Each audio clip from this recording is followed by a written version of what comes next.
irsyitati wa anwa'i mukhtalifah wa bizalika aujaba alaina ikhwah as-salatu wassalamu ala rasulillah wa ala alihi wa sahbihi wa mawalah, amma ba'd. Dewan Hakim yang arif dan bijaksana, hadirin sebangsa dan setanah air yang berbahagia. Rasisme dan diskriminisme merupakan paham yang sangat paradoks dengan kemajemukan.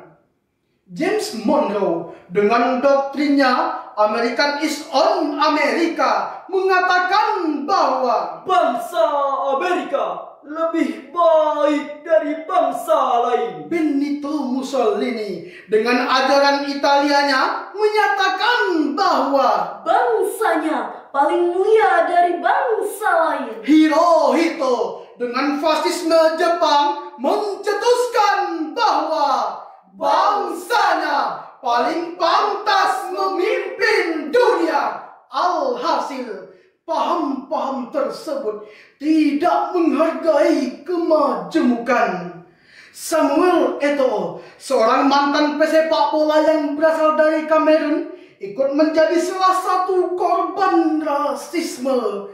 Hingga jauh-jauh hari, Persatuan Sepak Bola Eropa UEFA mencanangkan program kampanyenya Let's Kick Racism Out of Football.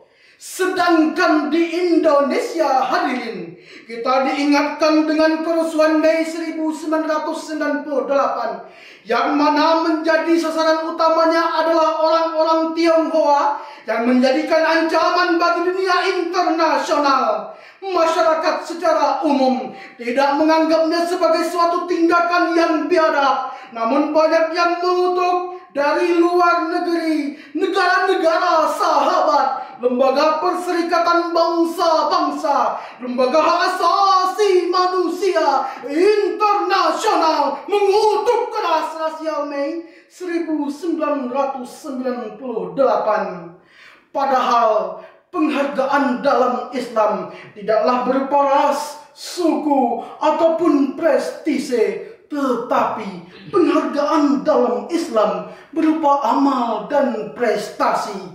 Oleh karenanya, untuk membahas lebih dalam lagi mengenai peran Islam dalam merawat umat beragama dan bernegara, untuk itu perkenankanlah kami menyampaikan sebuah syarahan Al-Quran dengan judul Merawat Moderasi Beragama dalam Bingkai Kebinekaan, dengan landasan firman Allah dalam Al-Quran surah Al-Hujurat ayat 13. A'udzu billahi minasy syaithanir rajim.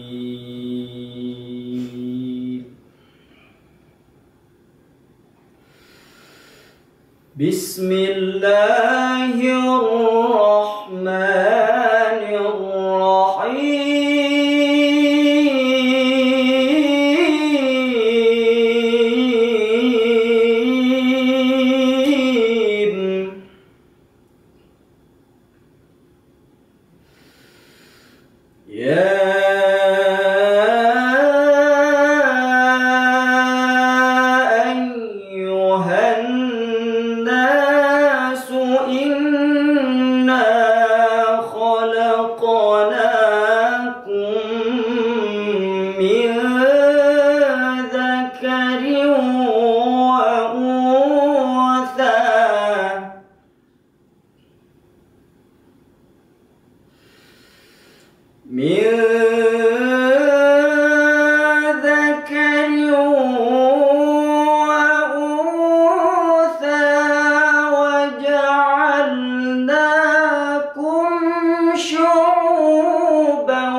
Inna akramakum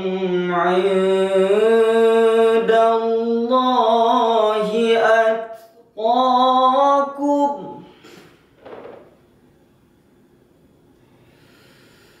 Innallaha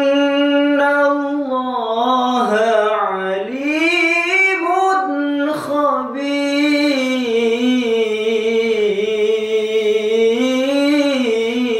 khabir.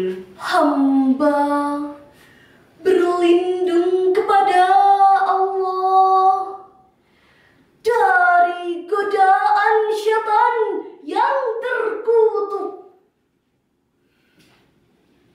dengan menyebut nama Allah yang Maha Pengasih, Maha Penyayang. Wahai manusia, sungguh kami telah menciptakan kamu dari seorang laki-laki dan seorang perempuan. Kemudian kami jadikan kamu berbangsa-bangsa dan bersuku-suku agar kamu saling mengenal. Sesungguhnya yang paling mulia di antara kamu di sisi Allah ialah orang yang paling bertakwa. Sungguh Allah Maha Mengetahui, Maha Teliti. Dewan Hakim yang kami hormati, hadirin yang kami cintai. Menurut Ibnu Asy-Syakir di dalam kitab Mubahamat yang bersumber dari Abu Bakar bin Abu Daud, beliau menjelaskan bahwa ayat ini turun berkenaan dengan keinginan Rasulullah SAW untuk menikahkan seorang budak yang bernama Abi Hindin kepada seorang putri dari kalangan kaum Bani Bayyadah. Namun dengan sinis kaum Bani Bayyadah berkata, "Ya Rasulullah, apakah pantas kami menikahkan putri kami yang cantik jelita kepada seorang budak yang hitam legam?" Belum sempat Rasul menjawab, turunlah Jibril menyampaikan Quran surah Al-Hujurat ayat 13 ini yang diawali dengan kalimat Ya ayyuhan nas. Menurut Imam Ali As-Sabuni di dalam Safwatut Tafasir, beliau menjelaskan bahwa objeknya adalah seluruh manusia, bahwa kita baik laki-laki maupun perempuan, walau bercorak suku, berlainan bangsa, semuanya memiliki harkat dan martabat yang sama di hadapan Allah Subhanahu wa Ta'ala. Fungsinya bukan untuk saling menutupi diri, Melecehkan, Menghina membangga-banggakan kelompok, suku, bangsa maupun daerah masing-masing. Sebab Rasulullah SAW bersabda, Laisa minna man da'a ila asabiyati, wa laisa minna man mata ala asabiyati. bukan golongan kami orang yang membangga-banggakan kesukuannya, dan bukan golongan kami orang yang mati karena membela, mempertahankan dan memperjuangkan kesukuannya. ini berarti hadirin, kemajemukan harus kita jadikan sebagai jembatan emas agar kita saling kenal mengenal, berkomunikasi yang harmonis, menebarkan rasa cinta dan kasih sayang yang tak pandang sayang. Demikianlah ungkapan Imam Ali As-Sabuni di dalam Safwatut Tafasir. Hal ini juga senada dengan ungkapan salah satu tokoh moderat Indonesia, Kiai Haji Abdurrahman Wahid. Beliau menjelaskan bahwa Islam adalah agama rahmatan lil alamin yang membawa kedamaian dan kebaikan bagi seluruh umat manusia tanpa membedakan agama dan etnis. Inilah pengejawantahan dari moderasi beragama di Indonesia. Lantas timbul pertanyaan, bagaimana sikap kita dalam menyikapi kemajemukan bangsa kita? Ini suatu berkah.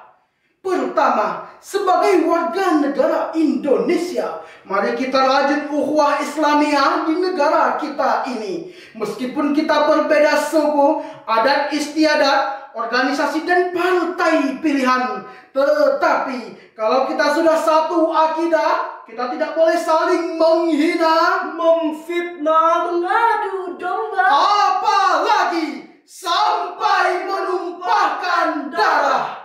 Mengingat pentingnya ukhuwah Islamiyah, pantas jikalau Rasulullah SAW sedang sakit keras, berjalan dengan lemah, mukanya pucat pasih, bibir bergetar, namun beliau tetap bangkit berdiri melerai pertengkaran yang terjadi antara kaum Aus dan Khazraj. Hadirin, sikap keras Rasul tersebut merupakan realisasi untuk merajut ukhuwah Islamiyah yang harus kita teladani dalam menyikapi kemajemukan bangsa kita. Karena perpecahan yang terjadi antara kaum Aus dan Khazraj merupakan simbol bibit perpecahan internal umat Islam yang saat ini banyak terjadi. Sebagai bukti disebabkan oleh perbedaan pendapat masalah furu'iyah yang diperkokoh oleh kepentingan pribadi dan kelompok, lantas pisah partai, putus silaturahim, berakhir dengan saling tonjok, saling rampok, bahkan saling bacok. Nauzubillah. Kedua, sebagai warga negara Indonesia, mari kita rajut ukhuwah watoniyah di negara kita ini dengan cara mengamalkan kembali momentum Sumpah Pemuda yang telah diikrarkan oleh pemuda-pemudi Indonesia terdahulu, bahwa kita Satu dosa, satu bangsa, satu bahasa Indonesia.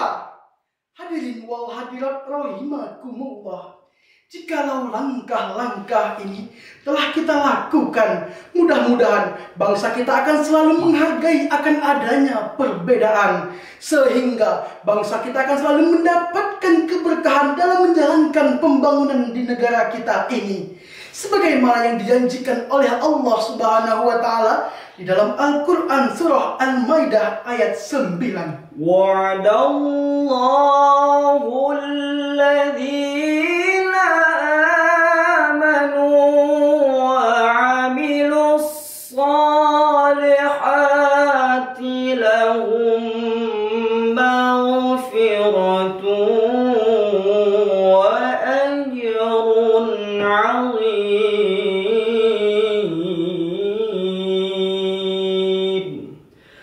Sadaqallahul 'azim. Allah telah menjanjikan kepada orang-orang yang beriman dan beramal soleh bahwa bagi mereka ampunan dan pahala yang besar. Maha benar Allah dengan segala firman-Nya. Dewan Hakim yang kami muliakan, hadirin yang kami banggakan, dari uraian yang telah kami sampaikan dapat kita ambil kesimpulan bahwa pertama, Islam menganggap segala perbedaan yang timbul sebagai suatu sunnatullah. Islam memiliki potensi besar dalam mendukung pluralisme dan moderasi dalam kehidupan berbangsa dan bernegara. Kedua, hendaknya setiap perbedaan yang timbul harus kita jadikan sebagai sebuah kekuatan untuk memajukan bangsa, mengajarkan rasa kasih sayang dan toleransi, serta senantiasa menentang segala bentuk kekerasan yang mengatasnamakan agama. Demikianlah yang dapat kami sampaikan. Mudah-mudahan bermanfaat bagi kita sekalian. Amin, amin ya rabbal alamin. Akhirnya, buah durian, buah duku. Cukup sekian and thank you. Wallahul muwaffiq ila aqwamit thoriq. Wassalamualaikum warahmatullahi wabarakatuh.